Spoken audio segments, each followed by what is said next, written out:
नमस्कार साथियों, आज हम तकनीकी सहायक भर्ती परीक्षा 23 अगस्त 2018 को द्वितीय पारी का जो पेपर हुआ वो हल करेंगे।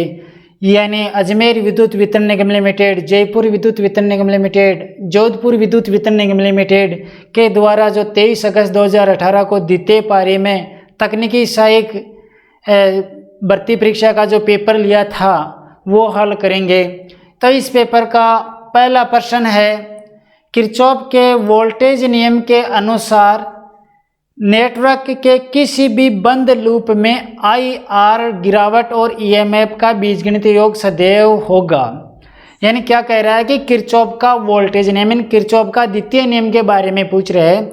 किरचॉफ का द्वितीय नियम क्या है कि किसी बंद DC परिपथ के अंदर लगाया गया विद्युत वाहक बलों का बीजगणितीय योग इसमें खपत या अलग अलग घटकों में खपत विद्युत वाहक बलों के बीजगणितीय योग के बराबर होता है। यानी आरोपित विद्युत वाहक बलों का बीजगणितीय योग इनके घटक पर खपत, जो घटक है उस पर खपत हो रहे विद्युत वाहक बल उनके बीजगणितीय योग के बराबर होता है।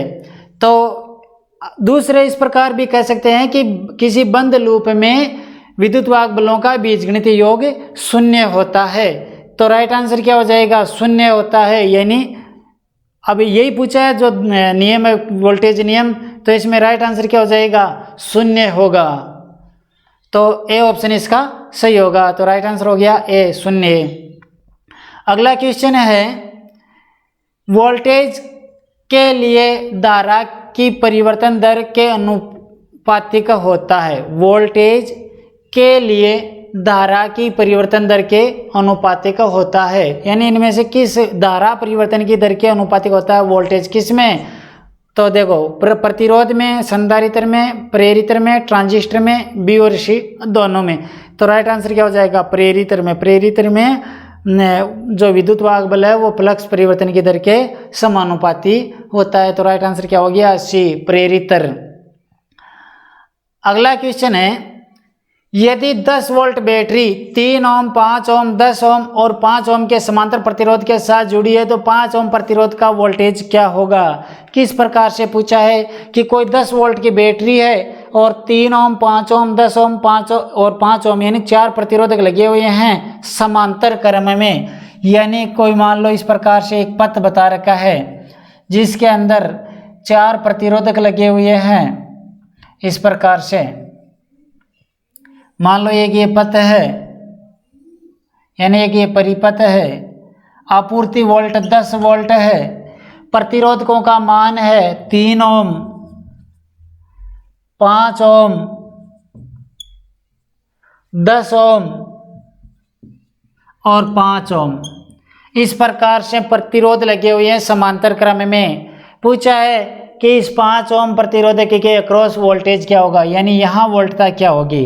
तो समांतर क्रम में यानी समांतर परिपथ में वोल्टता का मान समान होता है जबकि धारा का मान अलग अलग होता है। तो वोल्टता का मान यहाँ भी समान रहेगा, यानी यहाँ पर भी 10 वोल्ट होगा, यहाँ भी 10 होगा, यहाँ भी 10 होगा और यहाँ पर भी 10 वोल्ट होगा। यदि 3 ओम के बारे में पूछे तो भी 10 वोल्ट होगा, यदि 5 के बारे में पूछे तो भी 10 होगा, 10 ओम के क्रॉस वोल्टेज पूछे तो भी 10 होगा। तो राइट आंसर क्या हो जाएगा? 10 वोल्ट। किस में है? सी ऑप्शन में। तो इसका राइट आंसर क्या होगा? सी, 10 वोल्ट।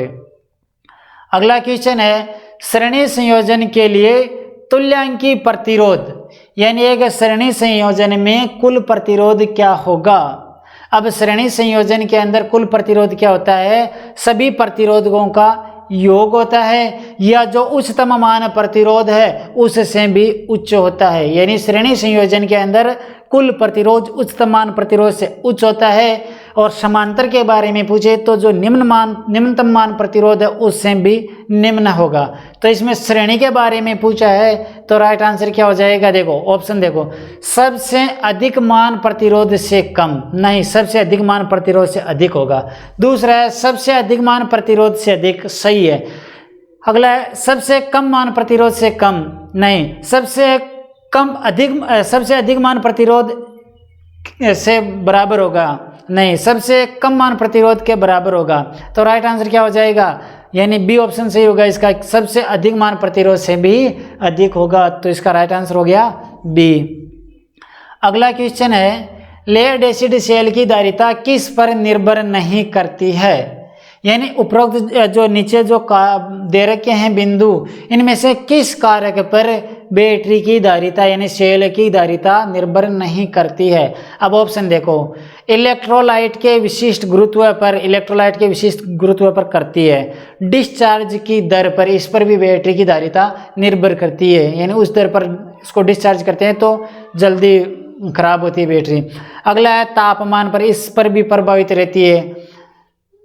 आगे है प्लेटों के क्षेत्रफल पर, इस पर भी निर्भर करता है। तो राइट आंसर क्या हो गया, इनमें से कोई नहीं, यानी इन उपरोक्त जो चारों बिंदु दे रखे हैं उस पर निर्भर करती है, तो इनमें से कोई नहीं। राइट आंसर क्या हो गया, ई, इनमें से कोई नहीं। अगला क्वेश्चन है संवाहक यानी किसी चालक में प्रवाहित धारा किसके समानुपाती होती है। यानी कोई भी चालक है उनमें इसमें से प्रवाहित धारा किसके समानुपाती होती है। अब अफवाह वेग के बारे में दे रखा है। अफवाह वेग क्या होता है कि इलेक्ट्रॉन को प्राप्त हुआ सूक्ष्म वेग जो मुक्त इलेक्ट्रॉन को तार की लंबाई की दिशा में उच्च विभव की ओर आकर्षित कर सके, यानी गति के लिए प्रेरित कर सके, तो वह अफवाह वेग कहलाता है। अफवाह वेग को अनुगमन वेग भी हम कह सकते हैं। तो अफवाह वेग के अनुपातिक होगा फिर, यानी धारा प्रवाह की दर किसके समानुपाती होगी, अफवाह वेग के। यानी अफवाह वेग क्या है कि चालक इलेक्ट्रॉन को चालक के अंदर उच्च विभव की ओर आकर्षित करने वाला जो बल लग होता है या वेग होता है वो अफवाह वेग कहलाता है। तो फिर क्या हो गया इसका राइट आंसर कि चालक या संवाहक में प्रवाहित धारा अफवाह वेग के समानुपाती होती है। तो राइट आंसर क्या हो गया, अफवाह वेग, यानी डी ऑप्शन इसका सही होगा, यानी अफवाह वेग।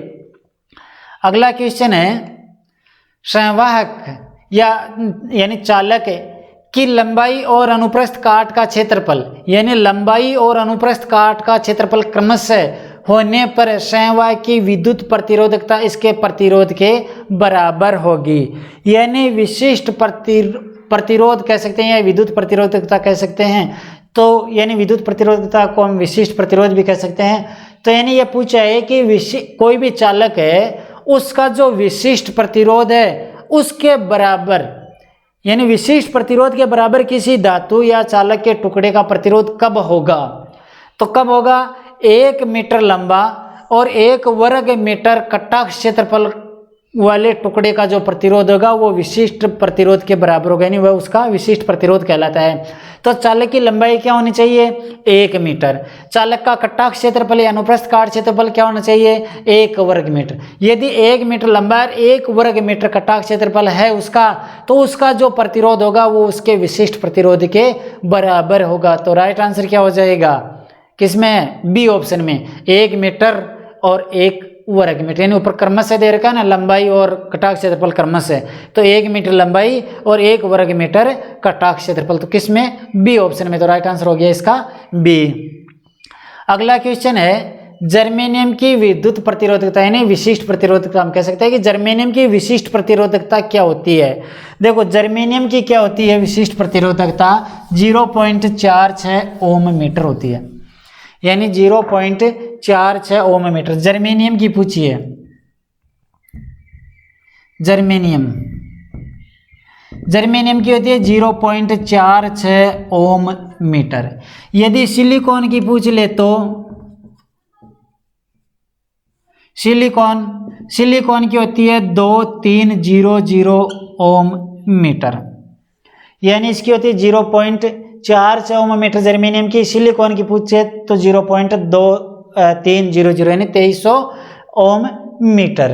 अब यदि कई बार सेमी में भी पूछ लेते हैं तो या माइक्रो में भी पूछ लेते हैं तो वो किस प्रकार से निकालेंगे। देखो एक तो इसका अलग और किस प्रकार से पूछ लेते हैं जर्मेनियम वाला कई बार गुणा में पूछ लेते हैं 0.46 इंटू 10 की घात 0 ओम मीटर, यानी 10 की घात 0 कहाँ से हो गया 1, तो ये भी सही है इसका। इसके बारे में भी पूछ लेते हैं तो ये हो जाएगा 2300 इंटू 10 की घात 0 ओम मीटर। तो इस प्रकार से भी इसको हम लिख सकते हैं। और यदि माइक्रो मीटर में पूछे तो फिर माइक्रो में बदलेंगे तो 10 की घात 6 हो जाएगी, यानी इसको हम माइक्रो में निकालेंगे तो क्या हो जाएगा 0.46 इंटू 10 की घात 6 माइक्रो ओम मीटर में है। और इसका निकालेंगे तो क्या हो जाएगा 2300 इंटू 10 की घात 6 माइक्रो ओम मीटर। तो इसमें क्या पूछा है, यही पूछा है। तो इसकी क्या हो जाएगी, जर्मेनियम की क्या होती है विशिष्ट प्रतिरोधकता 0.46 माइक्रो ओम मीटर। किस में, सॉरी 0.46 ओम मीटर किस में है, सी ऑप्शन में। तो इसका राइट आंसर क्या हो जाएगा, सी 0.46 ओम मीटर। अगला क्वेश्चन है रजत यानी चांदी रंग से लेपित कार्बन प्रतिरोधक की सहिष्णुता टॉलरेंस का मान क्या होगा। चांदी यानी कौन सा है, यानी चांदी का क्या होता है टॉलरेंस है ना सीमा, चांदी की होती है ±10%। यदि गोल्डन की पूछ ले तो गोल्डन की होती है ±5%। तो इसमें चांदी की पूछी है, चांदी की होती है ±10%। यदि गोल्डन यानी सुनहरा या सोना की पूछ ले, सुनहरा कलर, तो इसका होता है ±5%। यदि ब्राउन की पूछे तो ±1%, रेड की पूछे तो ±2%, ऑरेंज की होती है ±3%, येलो की होती है ±4%। तो इस प्रकार से होती है इनकी। तो राइट आंसर इसमें चांदी का रजत यानी चांदी के बारे में पूछा है तो क्या हो जाएगी ±10%। तो राइट आंसर हो जाएगा ±10% इसकी सहिष्णुता परिसर होता है। अगला क्वेश्चन है एक खुले परिपथ में सेल के दो सिरों के मध्य का विभवांतर क्या होगा। यानी ओपन सर्किट में, ओपन सर्किट के अंदर सेल के जो सिरों का विभव होता है वो ईएमएफ कहलाता है। यानी सेल या बैटरी का जो विभव होता है ओपन सर्किट में प्लस माइनस, मान लो ये एक परिपथ है, यहाँ पे ओपन है। अब पूछ ले इस वोल्ट को हम क्या कहेंगे, इसको हम ईएमएफ कहेंगे। और यदि यहाँ पर एक भार लगा देते हैं, मान लो एक रेजिस्टेंस लगा देते हैं, और अब रेजिस्टेंस के एक्रॉस वोल्टेज पूछे तो इस वोल्ट को हम टर्मिनल वोल्टता कहेंगे। यानी लोड के अक्रॉस पूछे तो वो तो हो जाएगा टर्मिनल वोल्टेज, और ओपन सर्किट में पूछे तो वो हो जाएगा ईएमएफ। तो इसमें क्या होगा, ओपन सर्किट यानी खुले परिपथ के बारे में पूछा, यानी एक खुले परिपथ में सेल के दो सिरों के मध्य का विभवांतर क्या होगा, तो वह होगा विद्युतवाहक बल यानी ईएमएफ। तो राइट आंसर क्या हो जाएगा, ए ईएमएफ। अगला क्वेश्चन है यदि समान पदार्थ और लंबाई के दो तारों की प्रतिरोधकता क्रमशः 5 ओम और 20 ओम है तो दोनों की त्रिज्या का अनुपात क्या होगा। अब क्या कह रहा है कि कोई चालक है, दो चालक है जिनकी किस्म समान है, यानी समान पदार्थ है और लंबाई भी समान है। मान लो कि कोई चालक है, इसकी किस्म जो भी है, मान लो ये तांबा का है तो ये तांबर तार है और इसकी लंबाई ये है। दूसरा क्या है, ये भी तांबर तार है और इसकी भी लंबाई समान है, दोनों की लंबाई समान है, दोनों तांबर के तार हैं। अब क्या कह रहे हैं कि इनकी त्रिज्या का अनुपात क्या होगा यदि इनका प्रतिरोध क्रमशः, इसका प्रतिरोध मान लो कि 5 ओम है और इसका प्रतिरोध 20 ओम है, तो इनका प्रतिरोध का अनुपात क्या होगा। प्रतिरोध दे रखा तो त्रिज्या का अनुपात क्या होगा, यानी इनकी आर क्या होगी। तो किसी चालक का प्रतिरोध किन किन कारकों पर निर्भर करता है कि किसी चालक का प्रतिरोध लंबाई के समानुपाती होता है, R is directly proportional to L. कटाक्ष क्षेत्रफल के विलोमानुपाती होता है और किस किस्म पर भी निर्भर करता है, यानी रूप पर भी निर्भर करता है, यानी धातु की किस्म पर, या विशिष्ट प्रतिरोध कह सकते हैं इसे हम। तो अब देखो कटाक्ष क्षेत्रफल यानी त्रिज्या से संबंधित पूछा है तो ये कटाक्ष क्षेत्रफल लेंगे हम। तो किसी चालक का प्रतिरोध कटाक्ष क्षेत्रफल के तो विलोमानुपाती होता है, जबकि त्रिज्या या व्यास के वर्ग के विलोमानुपाती होता है, आर समानुपाती 1/r², यानी चालक का प्रतिरोध त्रिज्या के वर्ग के विलोमानुपाती होता है। यदि व्यास दे रखा होता है तो व्यास के वर्ग के विलोमानुपाती होता है। इसका एक अलग वीडियो भी डाल रखा है, प्रतिरोध के नियम से संबंधित काफ़ी प्रकार के प्रश्न मैंने हल करके बताए हुए हैं, उसमें ये सूत्र कैसे बनाए वो भी उसमें हल करके बताया है मेरे द्वारा। तो अब देखो आर समानुपाती 1 त्रिज्या का स्क्वायर, यानी किसी चालक का प्रतिरोध त्रिज्या के वर्ग के विलोमानुपाती होता है। अब देखो यहाँ प्रतिरोध इसका क्या है, प्रतिरोध का मान क्या है 1:4, यानी इसका 1 है तो इसका 4, 5 है तो 20, यानी ये 4 गुना प्रतिरोध है। तो इसका निश्चित है कि त्रिज्या 4 गुना है तो आधी, क्योंकि वर्ग के विलोमानुपाती है तो त्रिज्या क्या होगी इसकी आधी, क्योंकि आधी का वर्ग क्या हो जाएगा 4 गुना हो जाएगा, यानी 1/2 का स्क्वायर तो 1/4 हो जाएगा, तो ये 4 गुना ही है। तो क्या हो जाएगा, यानी इसकी मान लो कि 1 सेमी त्रिज्या है तो इसकी कितनी हो जाएगी 0.5 सेमी दूसरे के। यदि इसकी 2 सेमी त्रिज्या है तो इसकी क्या हो जाएगी 1 सेमी, यानी इसका अनुपात क्या हो जाएगा 2:1। तो राइट आंसर क्या हो जाएगा 2:1। किस ऑप्शन में है, ए ऑप्शन में, तो राइट आंसर हो गया ए। अगला क्वेश्चन है, यदि 120 वोल्ट पर चलने वाले टोस्टर का प्रतिरोध 60 ओम है तो इसकी शक्ति क्या होगी। यानी कोई टोस्टर है जो 120 वोल्ट पर चल रहा है, यानी V का मान क्या दे रखा है, कोई टोस्टर है तो इसके अंदर V का मान दे रखा है 120 वोल्ट। यदि V बराबर है 120 वोल्ट, इसका प्रतिरोध है 60 ओम, R बराबर है 60 ओम, तो इसकी P बराबर क्या होगा। यानी V दे रखा है और R दे रखा है, P पूछा है, तो सूत्र क्या बन जाएगा, देखो P बराबर होता है V²/R। V का मान क्या है 120, तो 120 स्क्वायर है तो 120 × 120 बट्टा R क्या है 60। इसका भाग इसमें लगाएंगे, 2 बार जा रहा है, कितना हो गया 240 वाट। तो राइट आंसर क्या हो जाएगा 240 वाट। किस ऑप्शन में है, ए ऑप्शन में, तो राइट आंसर हो गया ए 240 वाट। अगला क्वेश्चन है, आरंभ में वोल्टेज वृद्धि प्राप्त करने के लिए प्रदीप्ति ट्यूबलाइट में किस घटक का प्रयोग किया जाता है। यानी स्टार्टिंग में वोल्टेज वृद्धि करना, यानी स्टार्टिंग में उच्च वोल्ट प्राप्त करने के लिए किस घटक का प्रयोग करते हैं। तो देखो ट्यूबलाइट परिपथ के अंदर स्टार्टिंग में उच्च वोल्ट और रनिंग या प्रचलन में धारा को नियंत्रित करने के लिए चोक का प्रयोग किया जाता है। यानी ट्यूबलाइट में 3 घटक होते हैं, एक तो फ्लोरेसेंट यानी ट्यूब होती है, एक चोक होता है और एक स्टार्टर होता है।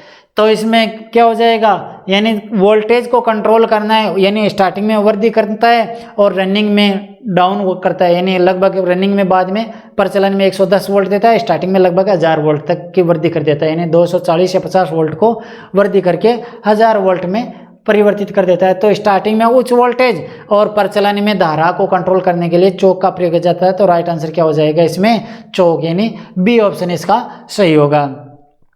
अगला क्वेश्चन है, चित्र में दर्शित प्रतीक किसको सूचित करता है। यानी जो आरेख प्रतीक दे रखा है ये किसका है। अब देखो किसका है प्रतीक, ये जो दे रखे हैं वो सभी हम देख लेते हैं कौन कौन से हैं। देखो कौन सा है, पहला है दोलक लैंप। दोलक लैंप का आरेख किस प्रकार का होता है, दोलक लैंप। दोलक लैंप जो सामान्य लैंप होता है, मान लो ये है सामान्य लैंप और इस पर इस प्रकार से प्रतीक, यानी ये कर दो, ये हो गया दोलक लैंप, ये हो गया दोलक लैंप। दूसरा है neon lamp. Neon lamp, neon lamp का प्रतीक किस प्रकार का होता है, ये हो गया नियॉन लैंप का। अगला है विसर्जन लैंप, डिस्चार्ज लैंप। विसर्जन लैंप, विसर्जन लैंप होता है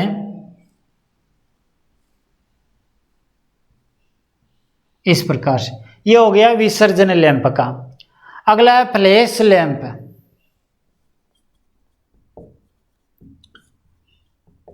फ्लैश लैंप किस प्रकार का होता है, यानी नियॉन लैंप की भांति सीख होता है, थोड़ा सा इसमें ये चेंज होता है, ये हो गया फ्लैश लैंप। अगला है xenon flash lamp. Xenon flash lamp, xenon flash lamp किस प्रकार का होता है,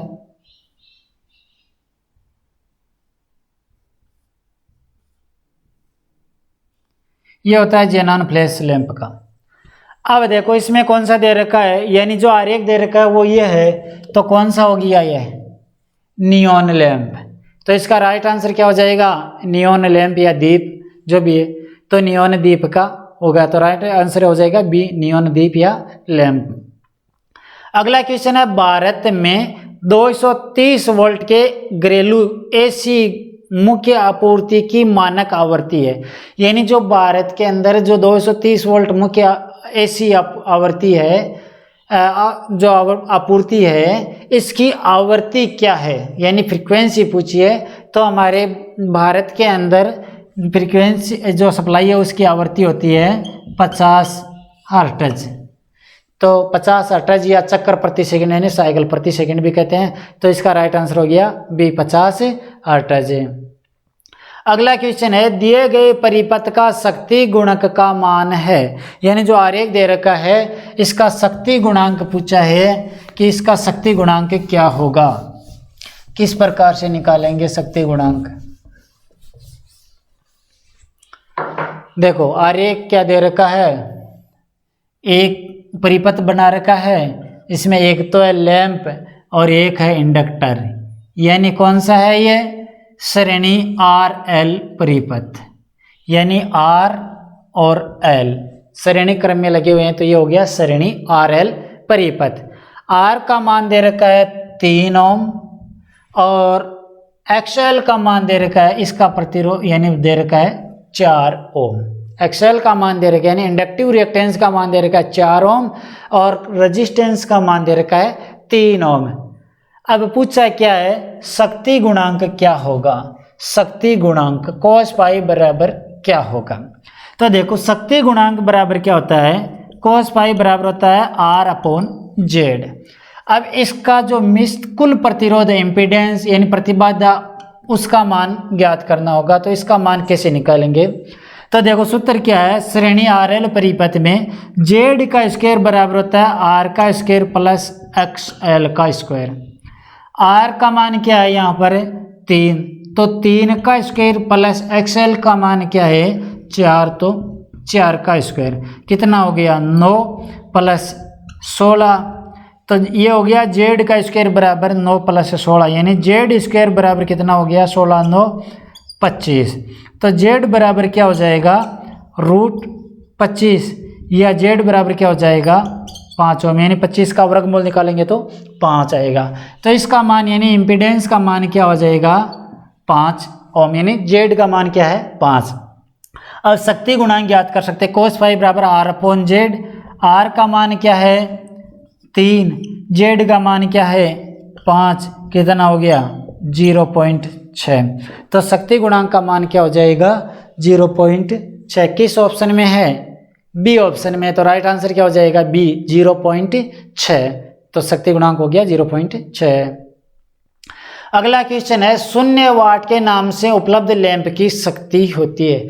जो बाजार में 0 वाट के नाम से उपलब्ध होते हैं लैंप, उसकी शक्ति पूछिए तो उसकी शक्ति होती है 15 वाट। यानी वास्तव में जो बाजार में हम 0 वाट के नाम से बल्ब जो खरीदते हैं वो 15 वाट का होता है, जबकि उसका प्रचलन में 0 वाट यानी नाम प्रचलन 0 वाट हो गया, जबकि वास्तव में होता है वो 15 वाट है। यानी उसको हम देखें तो उस पर साइड में लिखा होता है 15 वाट, यानी उसकी जो शक्ति खपत है वो 15 वाट होती है। तो राइट आंसर क्या हो जाएगा लगभग 15 वाट, यानी सी ऑप्शन इसका सही होगा।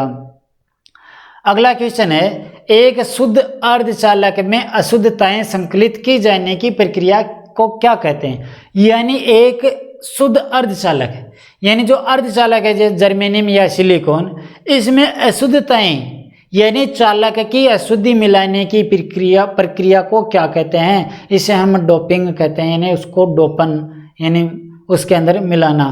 तो एक अर्धचालक जर्मेनियम या सिलिकॉन में चालक की अशुद्धि मिलाने की प्रक्रिया डोपिंग कहलाती है, यानी डोपन कहलाती है। यदि यह जो चालक है त्रिसंयोजी चालक की अशुद्धि मिलाते हैं, तो त्रिसंयोजी तत्व की अशुद्धि मिलाते हैं तो वह पी प्रकार का पदार्थ बन जाता है, यानी होल्स की इलेक्ट्रॉन की कमी हो जाती है, अर्थात होल्स की अधिकता भी कह सकते हैं। तो वह पी प्रकार का पदार्थ बन जाता है। और यदि अर्धचालक यानी शुद्ध अर्धचालक में पंच संयोजी की अशुद्धि मिलाते हैं, यानी पंच संयोजी की अपन अशुद्धि मिलाते हैं, तो वह एन प्रकार का पदार्थ बन जाता है, यानी इलेक्ट्रॉन की अधिकता हो जाती है और वह एन प्रकार का पदार्थ बन जाता है। तो ये पूछा अशुद्धि मिलाने की प्रक्रिया को क्या कहते हैं, तो इसे हम डोपिंग या डोपन कहते हैं। तो राइट आंसर क्या हो गया बी डोपन। अगला क्वेश्चन है, किसी पीएन जंक्शन डायोड के लिए स्पेस चार्ज क्षेत्र की मोटाई इसके तरंग दैर्ध्य के क्रम में होती है। यानी जो एक पीएन जंक्शन डायोड है, इसके अंदर जो स्पेस क्षेत्र है, बैरियर है, उसकी चौड़ाई या मोटाई हम कह सकते हैं, उसका मान क्या होता है? तो उसका मान होता है 1 माइक्रोमीटर, यानी 1 माइक्रोमीटर या 1 × 10⁻⁻6 मीटर, यानी 1 × 10⁻⁻6 मीटर या 1 माइक्रोमीटर हम कह सकते हैं। अब इसमें क्या पूछा है? सेमी में पूछा है। सेमी में पूछा है तो कितना हो जाएगा? 1 मीटर बराबर होता है 100 सेमी, तो 100 × 10⁻⁻6 ये हो गया सेमी। 2 जीरो कट जाएगा तो ये होगा 1 × 10⁻⁻4 सेमी, तो इसका हो जाएगा सेमी में क्या होगा? 1 × 10⁻⁻4 सेमी। अब यह सीधा भी लिख सकते हैं 10⁻⁻4 सेमी। सेमी में पूछा है तो 10⁻⁻4 सेमी किस में है? ए ऑप्शन में। तो राइट आंसर क्या हो जाएगा? ए 10⁻⁻4 सेमी। अगला क्वेश्चन है, दर्शित प्रतीक किस डायोड को दर्शाता है? यानी जो आरेख दे रखे हैं, इनमें जो आरेख दे रखा है वो किस प्रकार के डायोड का है? अब देखो किस प्रकार के डायोड का, सभी डायोडों के आरेख प्रतीक बना लेते हैं पहले।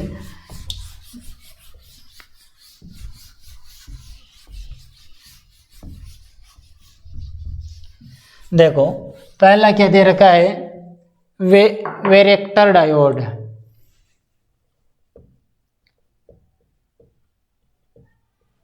वेरेक्टर डायोड, वेरेक्टर डायोड किस प्रकार का होता है? इस प्रकार का, एक ये मान लो ये सामान्य डायोड और यहाँ पर एक पैरेलल कैपेसिटर, यानी कैपेसिटर प्लेट की बात बना देते हैं, तो ये हो गया वेरेक्टर डायोड। ये हो गया एनोड और कैथोड, यानी इसका ये हो गया वेरेक्टर डायोड का प्रतीक। दूसरा है Schottky diode. Schottky diode, Schottky diode का प्रतीक किस प्रकार का होता है? ये हो गया एक सामान्य डायोड और इस प्रकार को यहाँ घुमा दो, ये हो गया एनोड और ये कैथोड। ये हो गया स्कॉटकी डायोड का। अगला है Zener diode. Zener diode, Zener diode किस प्रकार का होगा? ये हो गया एक सामान्य डायोड और इसको यहाँ पे जेड की भांति बना दो, ये यानी ये जेड, तो ये हो गया जेनर डायोड। अगला है tunnel diode. Tunnel diode, tunnel diode में ये हो गया एक सामान्य डायोड और यहाँ टी प्रकार का बना दो, तो ये हो गया टनल डायोड, यानी ये हो गया एनोड और कैथोड, इसमें भी एनोड और कैथोड, तो ये हो गया टनल डायोड। अगला है photo diode. Photo diode, photo diode किस प्रकार का होगा? ये हो गया सामान्य डायोड और इस पर प्रकाश की किरणें गुजार दो, तो ये हो गया फोटो डायोड। तो ये हो गया फोटो डायोड। अब आरेख में कौन सा दे रखा है? किसका है? यानी जो आरेख दे रखा है ये इसका है, तो ये कौन सा हो गया? स्कॉटकी डायोड का। तो इसका राइट आंसर क्या हो गया? स्कॉटकी डायोड, यानी किस में है? बी ऑप्शन इसका सही होगा, स्कॉटकी डायोड। तो ये कुछ प्रश्न थे, शेष प्रश्न आगामी वीडियो में रहेगा। ठीक है दोस्तों।